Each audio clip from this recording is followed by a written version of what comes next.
pesawat yang rutin dipakai oleh Presiden Prabowo itu adalah pesawat pribadi beliau sebelumnya.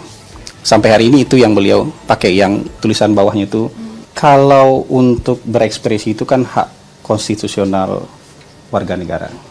Jadi kalau teman-teman ojol mau mengekspresikan pendapat mereka, itu hak konstitusional mereka. Tentu kita menghimbau supaya tidak terganggu kebutuhan dan kepentingan masyarakat, itu kita menghimbau seperti itu. Dan tadi kita juga mendapatkan informasi dari Kementerian Perhubungan bahwa mereka sudah melakukan dialog, mereka melakukan media briefing ya untuk mengatasi ini, dan dari Kementerian Perhubungan pada prinsipnya terbuka untuk mendiskusikan harapan dan aspirasi dari teman-teman ojol ini. Hari ini kayaknya baru saja selesai itu. Barusan selesai mereka melakukan juga media briefing dengan teman-teman media. Jadi dari Kementerian Perhubungan cepat responnya. Ya, ini terjadi tidak cuma sekali dua kali ya demo ojol ini. Ini adakah perbaikan sistem gitu? Demonstrasi itu dalam negara demokrasi akan selalu ada. Orang yang ingin menyampaikan keinginannya, salah satu caranya adalah dengan seperti itu. Itu hak konstitusional yang tidak bisa kita larang. Nah, aspirasi-aspirasi ini nanti sama kementerian dan lembaga terkait itu akan diolah, dan Kementerian Perhubungan sudah kasih statement bahwa mereka terbuka untuk aspirasi-aspirasi perbaikan aturan dan segala macam gitu. Supaya ini semuanya baik. Jadi bisnis bisa baik, masyarakat juga bisa terlayani dengan baik, kemudian juga teman-teman ojol juga bisa hidupnya lebih baik lagi. Jadi kita cari win-win solutionnya lah. Tapi teknisnya ini ada di teman-teman Kementerian Perhubungan yang lebih banyak terkait dengan ini. Pak, soal janji Presiden nggak nyapres lagi Pak, kalau kinerjanya gagal, apa indikatornya dan apa makna janji Presiden tersebut Pak? Itu yang di acara Tidar. Itu yang di acara Tidar. Hari ini kan Presiden mau mengajak kita semua untuk semangat bekerja. Semuanya dirangkul untuk bisa bekerja. Bekerja untuk merealisasikan janji-janji ketika masa kampanye kemarin. Ya, ada Astacita, ada 17 program prioritas, ada 8 program hasil terbaik cepat, dan sebenarnya ada lebih banyak lagi program-program yang ada dalam buku visi misi ketika kampanye. Jadi Presiden mengajak kita semua nih, hari ini sama-sama, semua pendukung Presiden, ayo kita kerja. Kerja mewujudkan janji-janji ketika masa kampanye kemarin. Nanti soal politik itu ada waktunya. Nah, bukan sekarang waktunya mikirin politik, kira-kira Presiden mau bilang kayak gitu. Dan waktu mikirin politik ada nanti waktunya. Tapi sekarang waktunya kita semua kerja nih. Buktikan dulu apa yang kita janjikan kepada masyarakat itu bisa terrealisasi, bisa terwujud. Jadi tunjukkan prestasi lah. Nah, gitu. Jadi Presiden mengajak semua pendukungnya, semua anggota kabinetnya, hari ini tunjukkan prestasi dulu untuk mewujudkan janji-janji pada masa kampanye dulu. Kalau urusan politik adalah waktunya nanti, menjelang pemilu adalah urusan politik nanti waktunya, kan kira-kira begitu. Bapak izin Pak, mungkin klarifikasi penggusuran SLB Pak di Pajajaran Badung Pak, ini kan dinarasikan untuk digusur dan diganti sekolah rakyat Pak, mungkin bisa klarifikasi dari pemerintah Pak seperti apa? Sebenarnya kan pemerintah sudah berikan klarifikasi, Kementerian Sosial, pemerintah Provinsi Bandung sudah, Provinsi Jawa Barat sudah memberikan pernyataan yang tegas bahwa tidak digusur, tapi kawasan itu sedang dibangun ulang. Jadi kalau kawasan itu dibangun ulang nanti menjadi sebuah sekolah inklusif. Jadi sekolah rakyat ada di sana, SLB juga ada di sana. Sekarang SLB itu ketika masa dibangun, tentu SLB itu harus dicarikan tempat yang baru sementara, untuk sementara, ingat itu sementara. Tapi memang perlu kita kawal nih teknisnya di lapangan.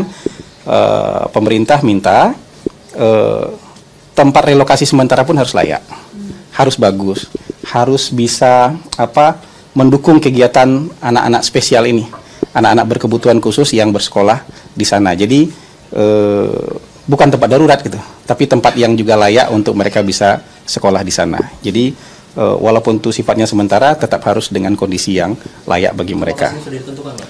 Lokasinya teknisnya tentu kita tanya ke pemerintah Jawa Barat nanti, lokasi mana yang mereka siapkan yang baik dan layak untuk dijadikan tempat sementara bagi adik-adik kita, siswa-siswa SLB ini untuk bisa menjalani kegiatan belajar mengajar mereka sampai kawasan ini selesai dibangun, sekolah rakyat plus SLB. Jadi nanti akan ada Tidak hanya SLB di sana, tapi ada juga sekolah rakyat di situ. Berarti SLB dan sekolah rakyat ya Pak? SLB dan sekolah rakyat di lokasi yang sama, SLB dan sekolah rakyat. Pernyataan Menkes yang bilang gaji 15 juta lebih pintar daripada gaji 5 juta itu kan dianggap empati ya, Bang. Ada tanggapan nggak? Bisa ditanyakan kepada Pak Menteri Kesehatan nanti ya, kayak gitu. Kan saya nggak bisa membahas pernyataan satu persatu ya. Bisa ditanyakan ke Pak Menteri Kesehatan nanti. Bang Hasan, PDIP itu minta kadernya untuk menyelaraskan program dengan pusat, tapi tetap kritis untuk check and balances. Istana menanggapinya gimana? Ya bagus itu ya. Jadi ada arahan untuk kepala daerah untuk menyelaraskan program pusat dengan pemerintah di daerah itu justru sangat bagus ya. Jadi kita optimis justru malah nanti akan nyambung nih program-program dari pusat dengan program-program dari daerah itu akan nyambung. Nah kalau kritis kan ada ranahnya di DPR ya, maksudnya itu tuh tidak bisa kita anggap sebagai sesuatu hal yang buruk yang kritis itu. Yang kritis di mana? Di DPR kan ada kader-kader partai juga dan mereka bisa melakukan pengawasan, mereka bisa melakukan pemantauan supaya program-program yang memang dijanjikan ini bisa terlaksana sebaik mungkin. Jadi kalau pemerintah itu kan dari atas sampai ke bawah itu kompak. Tempatnya kritis itu adalah di DPR. Nah, jadi kalau yang di DPR mau kritis kan nggak apa-apa, sah-sah saja gitu. Jadi kira-kira begitulah. Saya rasa ini positif itu. Untuk pergantian pesawat presiden Pak mungkin ada makna tersendiri Pak atau seperti apa? Oh, diulang lagi ini. Ini terakhir ya, terakhir ya. Jaksa Agung ada yang infoin katanya mau di reshuffle, itu benar? Saya belum bisa kasih pernyataan soal itu tuh. Nanti ini aja. Saya nggak bisa kasih pernyataan lah soal itu ya. Soal itu kan nggak jelas sumber informasinya gitu. Jadi menanggapi yang sesuatu yang nggak jelas itu saya ini. Tadi yang soal apa? Pesawat presiden. Diulang lagi.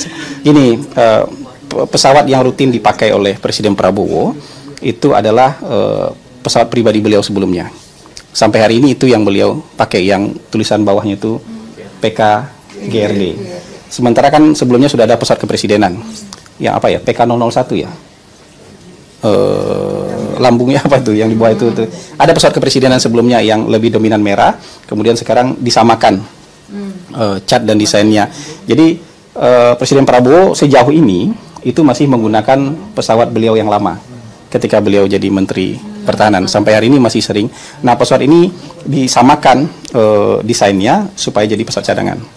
Jadi kalau misalnya ini lagi maintenance, nanti lagi nggak bisa dipakai, pesawat dengan desain yang sama, jadi orang akan kenal bahwa ini adalah pesawat kepresidenan Republik Indonesia. Jadi kira-kira kan sekarang dominannya putih ya, garisnya garis merah. Jadi sama nih, mirip desainnya. Jadi nanti supaya bisa digunakan sebagai cadangan gitu. Jadi supaya nggak beda-beda warna dia, tetap pesawat yang dikenal orang sebagai pesawat kepresidenan gitu.